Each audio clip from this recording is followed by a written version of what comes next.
بسم اللہ الرحمن الرحیم۔ السلام علیکم رحمۃ اللہ وبرکاتہ۔ میرے پیارے ناظرین، کیا کبھی آپ کے ذہن میں یہ سوال آیا ہے کہ اللہ نے ہمیں فجر کے وقت جاگنے کا حکم کیوں دیا ہے؟ کیا فجر کے وقت صرف پڑھنے کا وقت ہوتا ہے؟ اس وقت کے پیچھے کون سا راز پوشیدہ ہے؟ وہ راز کیا ہے؟ اس راز کو جاننے کے لیے ضروری ہے کہ ہم پہلے نماز کے بارے میں جانیں، جو ہم پر دن میں 5 مرتبہ فرض کی گئی ہے۔ اور یہ 5 نماز کس طرح فرض ہوئی، اس کے پیچھے بھی ایک شاندار وجہ ہے، جس کا مظاہرہ سفر معراج میں اس وقت ہوا جب حضرت محمد صلی اللہ علیہ وسلم سے ملاقات کے لیے وقت کے انتہائی مختصر حصے میں 7ویں آسمان سے بھی آگے تشریف لے گئے تھے۔ اس رات اللہ تعالیٰ نے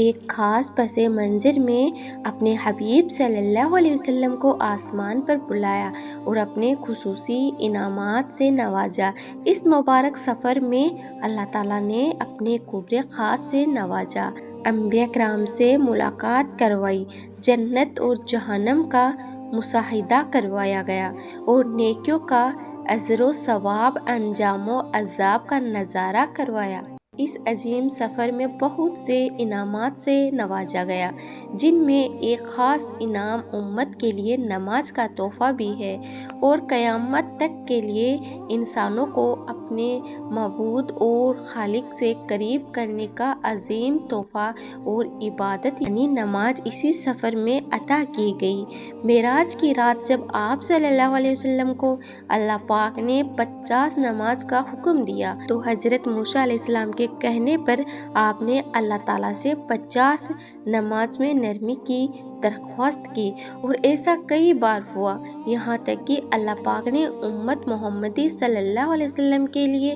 دن میں 5 نماز کا حکم دیا، جس کے بعد بھی حضرت موسیٰ علیہ السلام نے آپ صلی اللہ علیہ وسلم کو 5 نماز میں کمی کے لیے اللہ کے پاس ایک بار پھر جانے کا مشورہ دیا، لیکن تب تک آپ صلی اللہ علیہ وسلم نے فرمایا کہ میں نے اپنے رب سے کئی مرتبہ درخواست کر لی ہے، یہاں تک کہ اب مجھے حیا آ گئی ہے اور اب میں راضی ہوں اور اس حکم کو ہر طرح سے تسلیم کرتا ہوں۔ ہر نماز پڑھنا ضروری ہے اور یقیناً آپ کے لیے بھی نماز میں سب سے زیادہ مشکل نماز فجر کی نماز ہوگی، جس میں نیند کا غلبہ اس قدر ہوتا ہے کہ انسان مشکل سے اٹھ پاتا ہے، لیکن دن کے اس خاص حصے میں جو راز چھپا ہوا ہے اسے جب آپ جانو گے تو یقین کریں کہ آپ فجر کی نماز کبھی چھوڑنا نہیں چاہیں گے۔ یہاں نماز فجر کے کچھ فضائل سماعت فرمائیں۔ 5 نماز میں سب سے اہم نماز فجر کی ہے۔ اس کی اہمیت کا اندازہ اس بات سے لگائیں کہ اللہ تعالیٰ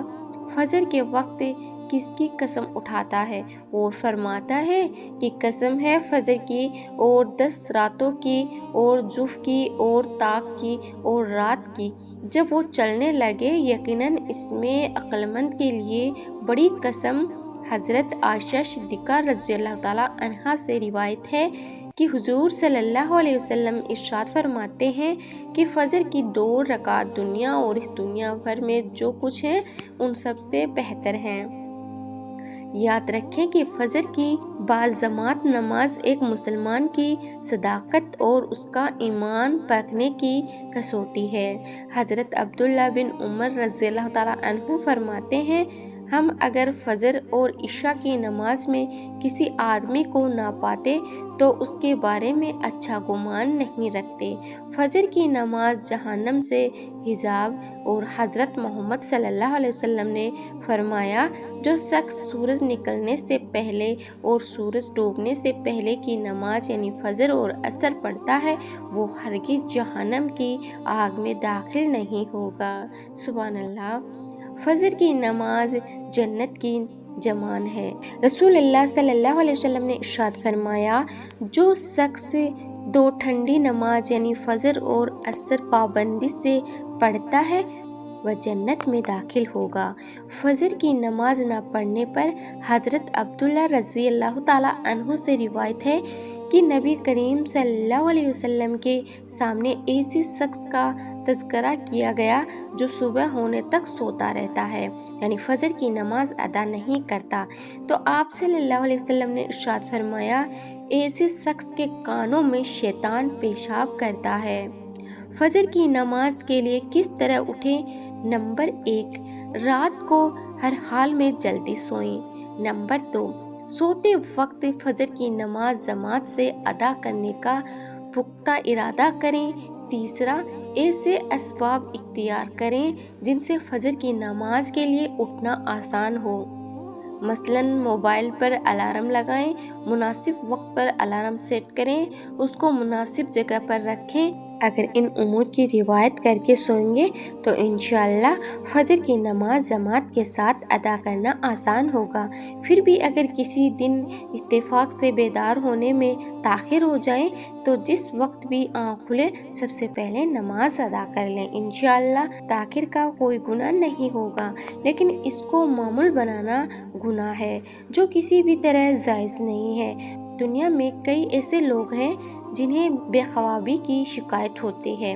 جس میں وہ ساری رات سو نہیں پاتے اور پورا دن کام کاج کر کے جب رات کو بھی سو نہیں سکتے تب کئی طرح کی دماغی اور جسمانی بیماریاں جنم لیتی ہیں، اور اس بیماری کا شکار آج ہر دوسرا تیسرا شخص ہو رہا ہے، جس کے بڑی وجہ اللہ کی احکامات کو پیچھے چھوڑ کر دنیا کی رنگینیوں کے پیچھے بھاگنا ہے۔ ساری رات جاگنے کے بعد فجر کے قریب کچھ دیر نیند آ جاتی ہے، لیکن وہ نیند جس کو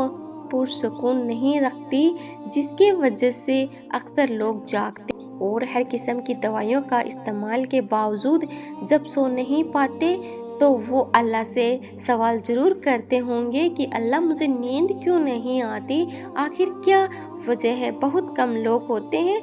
جو اس کیفیت میں اپنے اندر پیدا ہونے والی اس آواز کو سن پاتے ہیں جس میں ان سے کہا جاتا ہے کہ بستر سے نکلو، نماز پڑھو، اللہ کا ذکر کرو، اور یقین کرو جو لوگ اس آواز کو سن پاتے ہیں اور اس پر عمل کرتے ہیں انہیں تاحیات کبھی بھی بے خوابی کی شکایت نہیں ہوگی۔ حدیث میں آپ صلی اللہ علیہ وسلم نے فرمایا کہ رات اور دن میں فرشتوں کی ڈیوٹی بدلتی رہتی ہے، اور فجر اور عصر کی نماز میں ڈیوٹی پر آنے والے اور رخصت پانے والوں کی پھر تمہارے پاس رہنے والے فرشتے جب اوپر چڑھتے ہیں تو اللہ تعالیٰ پوچھتا ہے، حالانکہ وہ بہت زیادہ اپنے بندوں کے بارے میں جانتا ہے، پھر بھی اللہ تعالیٰ فرشتوں سے پوچھتا ہے کہ میرے بندوں کو تم نے کس حال میں چھوڑا تھا؟ وہ جواب دیتے ہیں کہ ہم نے جب ان کو چھوڑا تو وہ فجر کی نماز پڑھ رہے تھے، اور جب ہم ان کے پاس گئے تب بھی وہ عصر کی نماز پڑھ رہے تھے۔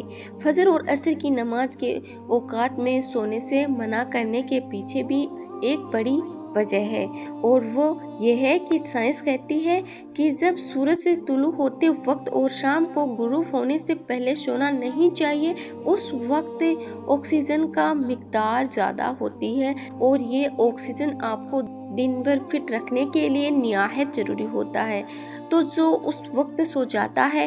وہ اسے تازہ آکسیجن سے محروم رہ جاتا ہے، اور عصر کے وقت زمین پر آکسیجن کی کمی ہو جاتی ہے، تو اگر کوئی سو جاتا ہے تو اس کو آکسیجن کی مقدار کم ہوتی ہے، جس کی وجہ سے جب وہ جاگتا ہے تو اس کے سر میں درد اور طبیعت بے چینی ہو جاتی ہے، اور یہ بڑی وجہ ہے کہ دین اسلام میں ان دونوں اوقاتوں میں سونے سے منع فرمایا گیا ہے۔ نماز فجر کے بارے میں ایسے بے شمار فضائل اور بھی ہیں جن کو ہم نہیں جان سکتے، اگر انسان ان کو جان لے تو کبھی کوتاہی نہ کریں۔ رسول اللہ صلی اللہ علیہ وسلم کا فرمان ہے، اگر وہ لوگ عشاء اور فجر کی فضیلت کے بارے میں جان لے تو وہ ضرور بالضرور نماز میں حاضر ہوں گے، چاہے ان کو خود کو گھسیٹتے ہوئے آنا کیوں نہ پڑے۔ اب آپ خود اندازہ کیجئے کہ ایک طرف ان دونوں نماز کی اتنی فضیلت اور اہمیت ہے اور دوسری طرف ان کی ادائیگی میں کتنی سستی اور لاپرواہی برتی جا رہی ہے۔